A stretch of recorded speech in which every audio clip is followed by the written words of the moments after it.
Bakın şimdi size burada pulluk ayarlarının püf noktalarını hem göstermiş olayım ben. Günde yavaş yavaş ağarmaya başladı. Videoda belli oluyor mu, olacak mı bilmiyorum ama sabaha kadar mı sürer, ne zaman biter bilmiyorum ama bu iş bitmeden Allah kaza bela vermesin, bu işi bırakmak yok. Devam. Evet arkadaşlar, sürümümüze devam ediyorduk. Size verdiğim bilgiler çok önemli. Hadi. Evet arkadaşlar, gördüğünüz gibi sürümümüze kaldığımız yerden devam ediyoruz. Bu sürüm işleminde de ne oluyor ve neye dikkat etmemiz gerekiyor en çok? Merhaba, ben Rıfat Erçetin. Yeni bir videoda tekrardan buluştuk arkadaşlar. Bugün sizlerle birlikte geçen suladığımız tarlaları süreceğiz. Ama ilk önce ben size bazı şeyler göstermek istiyorum. Gelin buyurun. Şimdi geçen gün arkadaşlar ben böyle şurada gördüğünüz gibi pullukla bu yeri sürmeden önce bugün bir denemeler yapmıştım. Bakın şöyle göstereyim, hatta çok tezekli çıktı toprak. Yani toprak şöyle bir tam dağılmadı. Bizim buralarda çok topraklarımız ağır, kara toprak dediğimiz yapıda olduğu için sudan sonra işte hemen süremedik. Evvelki gün bir deneme yaptım, olmadı. Dün bir deneme yaptım, olmadı. Bugün şimdi yeni hep birlikte deneyelim. Bakalım, eğer olacak olursa birlikte bu tarlayı süreceğiz. Gelin başlayalım. Şimdi arkadaşlar, ben geçen zaten pulluğu takmıştım traktörümüzün arkasına. Şöyle göstereyim size. Bakalım, tarlamıza geldik. Dün denediğimiz yerler, evvelki gün denediğimiz yerler bakın böyle. Şimdi şu ileriki kısımda ben bir deneme daha yapacağım. Artık inşallah olur da bugün buraları süreriz. Bu tarlayı süreceğiz. Bir de koyunları çıkarttığımız yeri de süreceğiz. Bu arada videoları da takipte kalın arkadaşlar. Çünkü buralara pullukla sürdükten sonra hemen arkasından radavatör yapıp mısır ekeceğiz buralara. Onun için takipte kalmayı unutmayın. Hadi gelin şimdi bir deneyelim hep birlikte. Evet arkadaşlar, pulluğumuzu indiriyoruz. Bakalım, ilk denememizi yapalım. Umarım güzel olur da bugün sürüp bitirebiliriz artık buraları.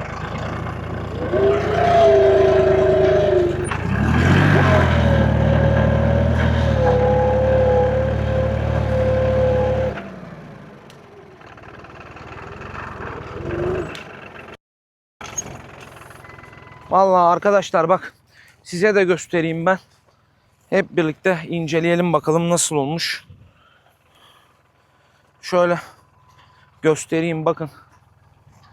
Yani hala da işin aslında biraz daha yaş ve mayalı çıkıyor gibi toprak ama yani arkadaşlar, hayret bir şey, bugün kaçıncı pazartesi, salı gününe başladık sulamaya. 5. gün falan hala daha biraz yaş gözüküyor. Evet arkadaşlar, şu gördüğünüz, arkamda görmüş olduğunuz yerde ben bir deneme daha yaptım. Ve artık bugün sürme kararı aldım. Şimdi saat 4'ü çeyrek geçiyor. Ben hemen üzerimi değiştirip tarlayı sürmeye başlayacağım.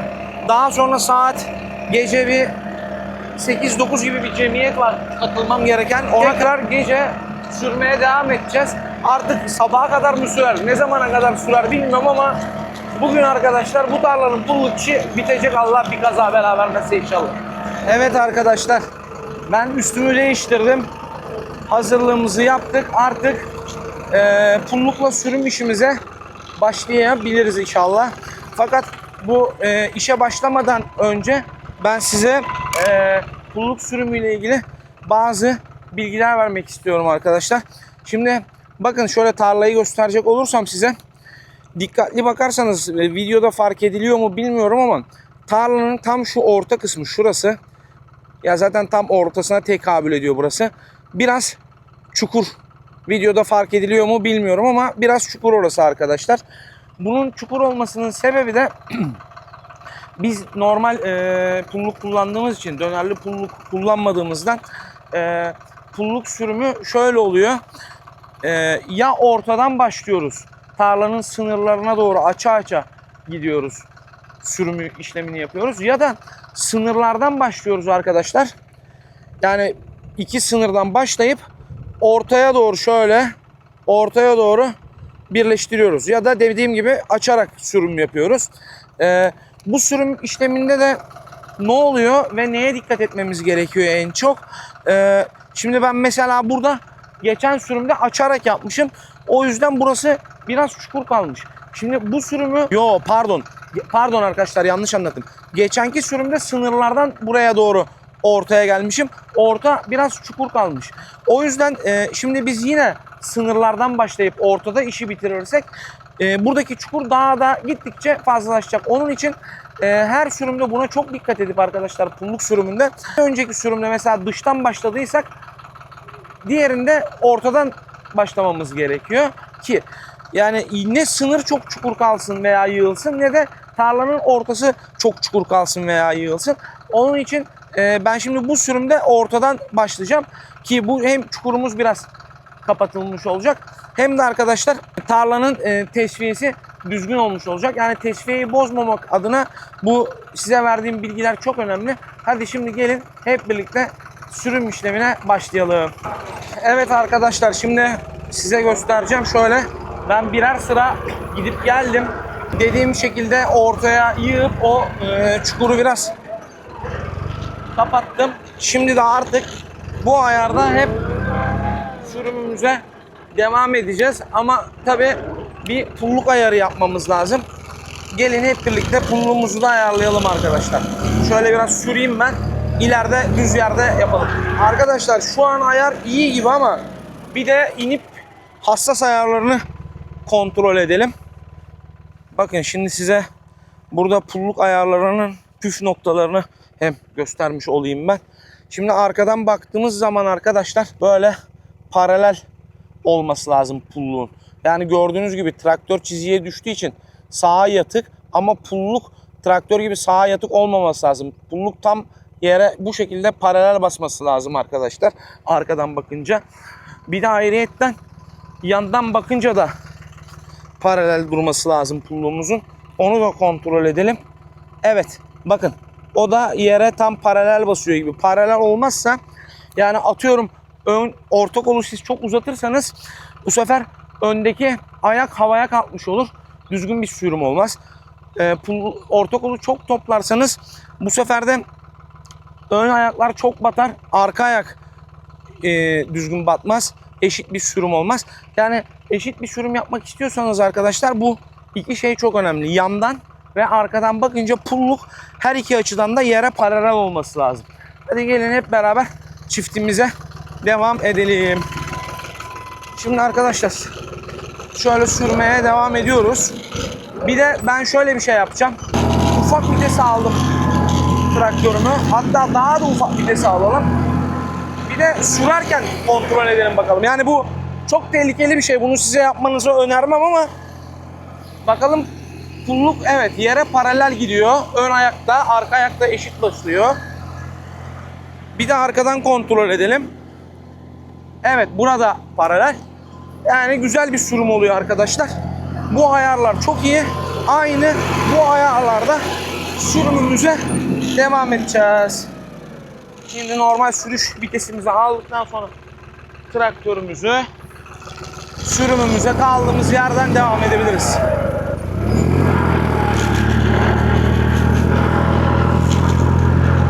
Şöyle bakın sizde. Bir de arkadaşlar pulluğun ayarının iyi olup olmadığını nereden anlarsınız biliyor musunuz? Yani pulluk her sıraya girmenizde şu ön ayak yığma yapıyorsa eşit batmıyor veya her turda geldiğinizde mesela şurada yine ön ayağın olduğu yerde boşluk kalıyorsa yine eşit değil demektir.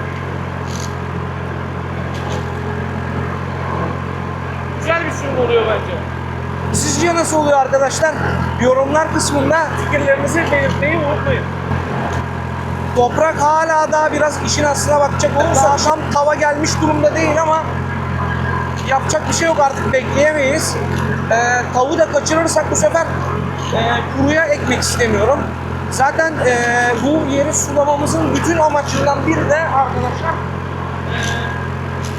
tohumu tava koyup sulamadan bitirmekte. Bakalım bunu başarabilecek miyiz? Hep birlikte önümüzdeki videolarda da göreceğiz arkadaşlar bunu. Şimdi arkadaşlar bir yandan sürüm işine devam ederken bir yandan da sohbet edelim sizle hep beraber. Şimdi eminim ki birçoğunuz soruyordur, Rıfat neden uzun kollu giydin? Yakan bağrın kapalı diye. Şimdi arkadaşlar ben böyle güneş altında uzun süre kalacağım zamanlar iş yaparken güneşten zarar görmemek için uzun kollu giyiyorum. Yani biliyorsunuz evet çalışacağız, bir işler yapacağız ama hepsinden önemlisi bizim sağlığımız arkadaşlar. Tarımda da benim yaptığım işin de en büyük hastalığı güneş. Yani güneş bizi berbat ediyor. Onun için ben böyle uzun süreler güneşin altında kalacağım zaman uzun kollu giymeye çalışıyorum. İşte şapkamı takmaya çalışıyorum. Hatta ben bu sene bir tane fotel şapkalardan edinmiştim. Ama benim yaramaz köpekler, ben onu unutmuşum burada ağırın içinde. Benim yaramaz köpekler de onu parçalamış ne yazık ki. Ama olsun, bu şapka da işimizi görüyor. Diğer bir konuya gelecek olursak o da güneş kremi. Belki bundan önceki videolarımda fark etmiş olabilirsiniz ama hiç onunla ilgili bir yorum almadım açıkçası. Ben güneş kremi sürüyorum arkadaşlar. Güneşten korunmak adına bir de aldığım önlemlerden biri de güneş kremi sürmek. Hatta belki böyle cildime, yanaklarıma falan baktığınız zaman beyaz beyaz gözüküyor olabilir. Yani sağlığımızı korumaya çalışıyoruz iş yaparken. Ne yapalım? Bu arada da sürümümüz devam ediyor. Say başına geldik sayılır. Gelin hep birlikte traktörümüzü, bakın sıra başına geldik. Traktörümüzü çevirelim, diğer tarafa doğru sürüme devam edelim arkadaşlar. Sürümümüze devam ediyoruz. Traktörle ilgili sürüm yaparken nasıl ayarlıyorum traktörü, onunla da ilgili bilgiler vereyim arkadaşlar. Pullu yağlayıcı tekerleği var arkasında gördüğünüz gibi. O derinliği ayarlıyor. Ayrıyeten de çok dalmasını, pulluğun engelliyor. Hassasiyet ayarında koldan gördüğünüz gibi şu an kol 5 konumuna gelecek ayarda. O hassasiyet ayarında ne arkadaşlar? Mesela bizim tarlalarımızda taş, ağaç gibi şeyler yok ama mesela traktör çok zorlandığı zaman otomatik hidrolikler arkadaki ekipmanı bir tık havaya kaldırıp geri indiriyor hemen. Hassasiyet ayarı dediğimiz ayar o oluyor. Ayrıyeten bir de benim traktörde çok sevdiğim bir özellik var. Onu da göstereyim size. Şurada bir tuş var arkadaşlar, görüyorsunuz. Bu tuş arabalardaki cruise kontrole benzer bir özelliğe sahip. Bizim ayarladığımız devre göre gaz veriyor. Yani traktörün devrini bizim ayarladığımız devirde tutmaya çalışıyor sürekli. Bakın onu tekrar göstereyim. Şu an traktörümüz 1800 devir civarında çalışıyor. Bu aktifken şurada memori ışığı yanıyor, hafıza ışığı. Bakın gördünüz, durdurdum şimdi. El gazıyla ayarladım. Bu da el gazı. El gazıyla ayarladığım devre geliyor traktör. Memory tuşuna bastığım zaman tekrar yükseliyor ve artık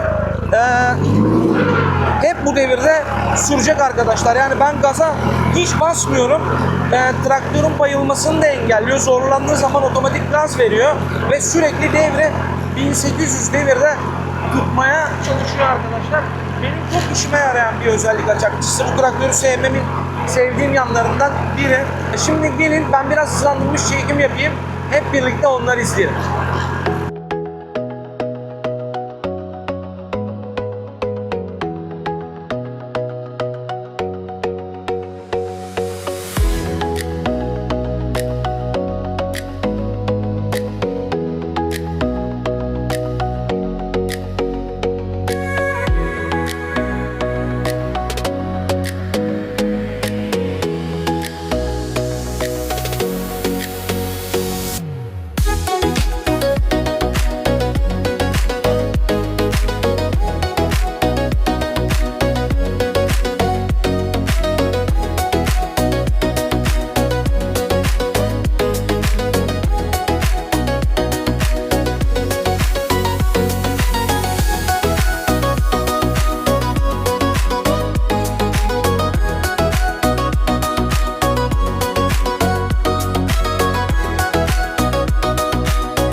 arkadaşlar havada dehşet bir sıcak var. Bir de traktörün sıcaklığı, motordan çıkan sıcaklık da böyle üstüme geliyor. Yemin ediyorum yandım diyebilirim. Hatta az önce ben size bahsetmeyi unutmuşum. Traktörün ben brandasını da söktüm üstünden arkadaşlar. Bakın şöyle göstereyim. Brandasını söktüm. Yani neden söktüm onu da traktör ısınıp boşu boşuna üzerinde sıcaklık yaptırmasın diye. Gerçi hararetimiz şurada gözüküyor. Normal seviyede. Hani hararet pek bu zamana kadar bu traktörü hiç yapmadı. Ne sıcaklarda çalıştınız, hararet yapmadı diyebilirim. Ama dehşet bir sıcak var arkadaşlar. Yani Haziran ayının başlarındayız, ilk haftasındayız. Ona rağmen felaket bir sıcak. Allah yani bütün çiftçi ve tarımla uğraşan arkadaşlarımın da yardımcısı olsun. Bu sıcaklarla nasıl baş ederiz bilmiyorum. Umarım kuraklık falan olmaz. Arkadaşlar ben normal şartlarda zaten videonun başında da size bahsettim mi bilmiyorum ama yazın böyle sıcaklarda bu çift işlerini, radavatör olsun, bulut olsun, patlatma olsun çift işlerini gece yapmayı tercih ediyorum. Normalde de hep öyle yapıyorum. Onun sebebi de işte çok sıcak olması birinci sebebi. İkinci sebebi de benim traktörümde kabin olmaması. Şimdi neden ufak kabinsiz traktör kullanıyorsun, bahçeli bir traktör kullanıyorsun diyebilirsin. Arkadaşlar biz bildiğiniz gibi sadece oyunculuk ve ekil iş yapmıyoruz. Bunun dışında bizim zeytin işimiz de var. Ben kabinli traktör alsam bu sefer zeytinlerin altına giremem kabinli traktörle. Onun için de böyle çeker tip bahçe tipi traktör kullanıyoruz. Bu traktör inşallah diyelim bizim hem bahçede hem de zeytin aralarında bütün işimizi görüyor. Ama işte kabinli olmamasından ötürü ben geceleri yapmayı tercih ediyordum. Bugün ekstrem bir durum oldu. Videonun başında bahsettim mi bilmiyorum ama akşam bir cemiyet var bizim burada, ona katılmam gerekiyor. O yüzden böyle bugün biraz erken başlamış olduk bu işe. Ama gecede gelip tarlaya yine işimize devam edeceğiz. Artık sabaha kadar mı sürer, ne zaman biter bilmiyorum ama bu iş bitmeden Allah kaza bela vermesin, bu işi bırakmak yok. Devam. Sabaha kadar mı sürer, ne zaman biter bilmiyorum ama bu iş bitmeden Allah kaza bela vermesin, bu işi bırakmak yok. Devam.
Evet arkadaşlar, traktörümüzün mazotu bitmek üzere.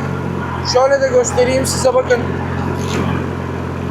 En dipte burada da mazot lambası yanıyor hatta. Zaten işe başlarken de azdı mazotumuz. Ben bir hemen traktörümüze mazot alıp geleceğim. Sonra kaldığımız yerden yine devam edeceğiz. Evet arkadaşlar, mazotumuzu doldurduk traktöre. Yine kaldığımız yerden tarlamızı sürmeye devam ediyoruz hep beraber. Şöyle göstereyim ben size sürdüğüm alanları da arkadaşlar. Bakın şu taraf komple bitti. Bir burası kaldı gördüğünüz alan. Bir de bir bu alan kadar aynısı bu alanın bu sınırda kaldı. Yavaş yavaş, acelemiz yok. Daha önce de dediğimiz gibi kendi işimiz nasıl olsa yavaş yavaş hep birlikte yapmaya devam edeceğiz sürümümüzü. Evet arkadaşlar, sürümümüze devam ediyorduk. Şuralara kadar sürdük. Az bir yer kaldı burada ve diğer tarafta ama bir sürüm işine ara vermemiz gerekiyor. Çünkü benim şuradaki elektrikli telleri toplamam lazım arkadaşlar. Gördüğünüz gibi bunları toplamam gerekiyor. Neden bunları şimdi topluyorsun diye soracak olursanız arkadaşlar, bakın ta başa kadar dayanıyor bu teller. Ben gece de sürüm yapacağım için burada gece karanlıkta bu telleri toplamam çok zor olur. Onun için hava kararmadan bunları toplayayım ki gece direkt sürümümüze devam edelim arkadaşlar. Şimdi arkadaşlar ben elektrikli telleri topladım. Fakat saatimiz 8 oldu. Videonun başında da bahsetmiştim, bir cemiyet var diye. Bir yakınımızın sünnet töreni var oğlunun. Ona katılmam gerekiyor. Şimdi ona gideceğim.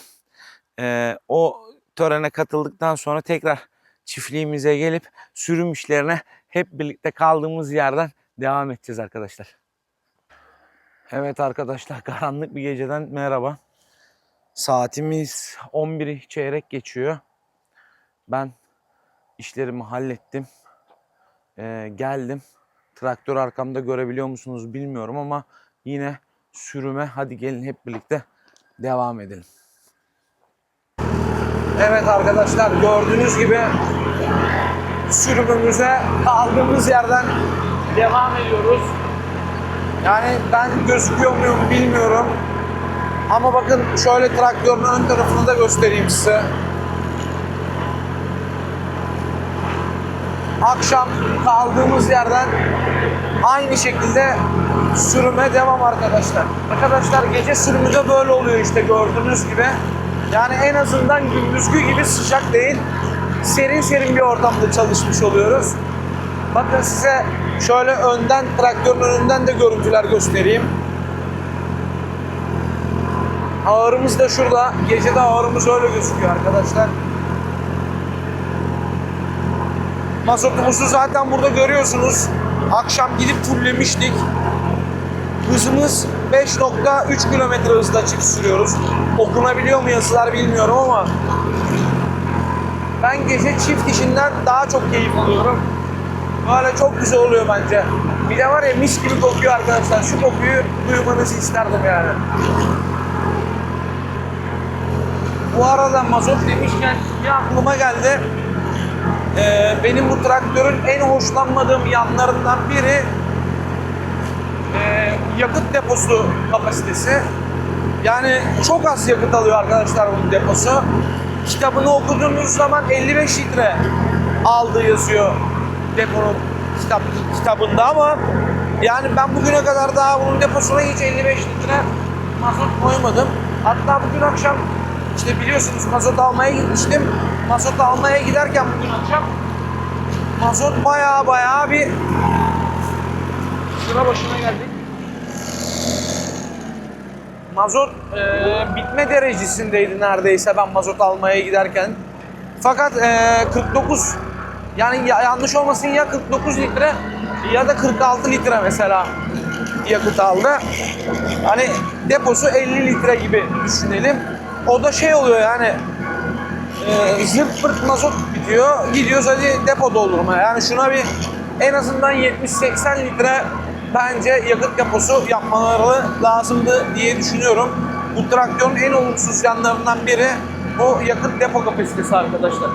Çok derecede sinek var arkadaşlar. Özellikle traktörün ışıklarına çok fena geliyor. Bakın size hem şimdi pulluğu göstereyim hem de arka lambanın orada ne kadar sinek var bilmiyorum, görebilecek misiniz ama yani çok sayıda sinek var.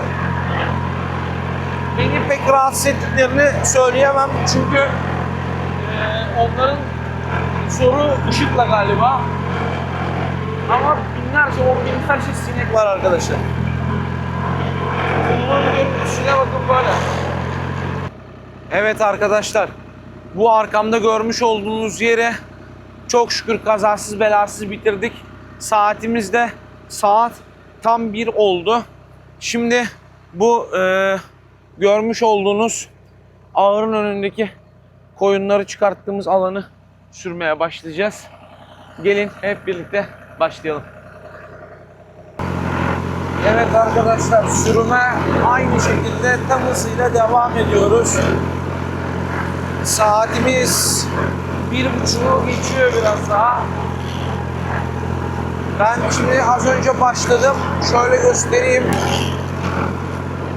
Bu sınırdan bir 3-4 sıra ve diğer bu taraftaki sınırdan da 3-4 sıra gittim. Fakat bu diğer taraftaki sınır bura gibi düz değil arkadaşlar. Orada biraz böyle C şeklinde gibi geliyor. Şimdi dönünce yine göstereceğim size. Onun için biraz böyle zor oluyor orası. Ama yapacak bir şey yok, tarlanın sınırı öyle çünkü. Yine fark ettiniz mi bilmiyorum ama burada sürümü dıştan başladım. Ortada bitireceğim. Bunu da böyle yapmamın sebebi bundan önceki sürümünde bu parçanın ortadan başlayıp açarak gitmiştik. İşte videonun başında da bahsettiğim gibi çukur kalmaması, yerin tesviyesinin bozulmaması için bu sefer burayı bu şekilde sürüyoruz arkadaşlar. Bir sonraki sürümümüzde de bu parça için konuşuyorum. Ortadan başlayıp dışarı uğraşacağız. Hadi gelin yine videomuza devam edelim. Arkadaşlar bakın diğer sınıra geldik şimdi. Hani demiştim ya size C şeklinde diye. Yani gece karanlıkta anlaşılır mı bilmiyorum ama yani sınır böyle gidiyor, bir de böyle dönüyor yani C şeklinde. Bir de şurada tam bir ağaç var. Yani bu taraftan geldiğim ve bu taraftan geldiğim çizgiler ortada birleştiğinde bura C gibi kalacak. Onu düzeltmekle uğraşacağız. Yani her seferinde bu tarlanın bu kısmında böyle oluyor maalesef. Bakın arkadaşlar, burada da tam önümüzde şimdi bir tane incir ağacı var. İncir ağacından sonra sınır sağa doğru hafif dönüyor. Evet arkadaşlar, sürümümüze devam ediyoruz. Az da bir işimiz kaldı. Şöyle göstereyim size. Bakın şu kısımda birleşmek üzere ama biliyorsunuz ileri doğru açılıyor. Yani 1-2 saatlik bir işimiz kaldı diyebilirim. Ama bakın göstereceğim. Şöyle durup göstereyim hatta. Mazotumuz dipte, bitmek üzere, ışığı yanıyor. Bu arada ben mazotu alalı şurada sıfırlamıştım bunu. 6 saat olmuş. Yani bir depo mazotu 6 saatte bitirdik diyebiliriz arkadaşlar. Yani 6 kere 8, 48 saatte 8 litre falan yakmış traktörümüz. Sizce Sami'nin yakıtı nasıl? Yorumlara belirtin. Çok mu, az mı, veya sizin traktörleriniz saatte kaç litre mazot yakıyor? Bunları da belirtin arkadaşlar. Ben şimdi traktöre yakıt alıp geleceğim. Ondan sonra yine sürümümüze devam edeceğiz.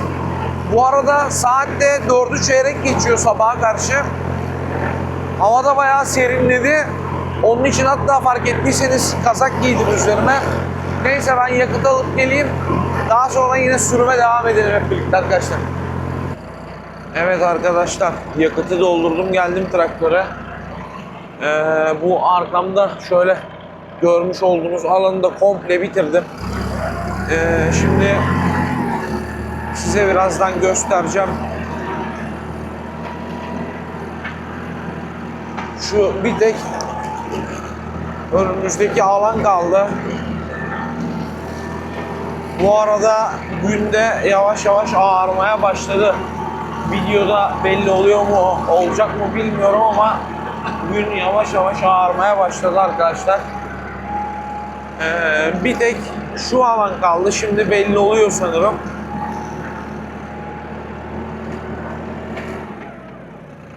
Bu önümüzdeki alanı da bitirip sınırları yaptık mı bugünlük işimizin sonuna geldik sayılır arkadaşlar. Gelin hep birlikte şu son kalan bölümleri de sürelim.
Evet arkadaşlar, çok şükür kazasız belasız işimizi bitirdik. Bakın şöyle göstereyim size.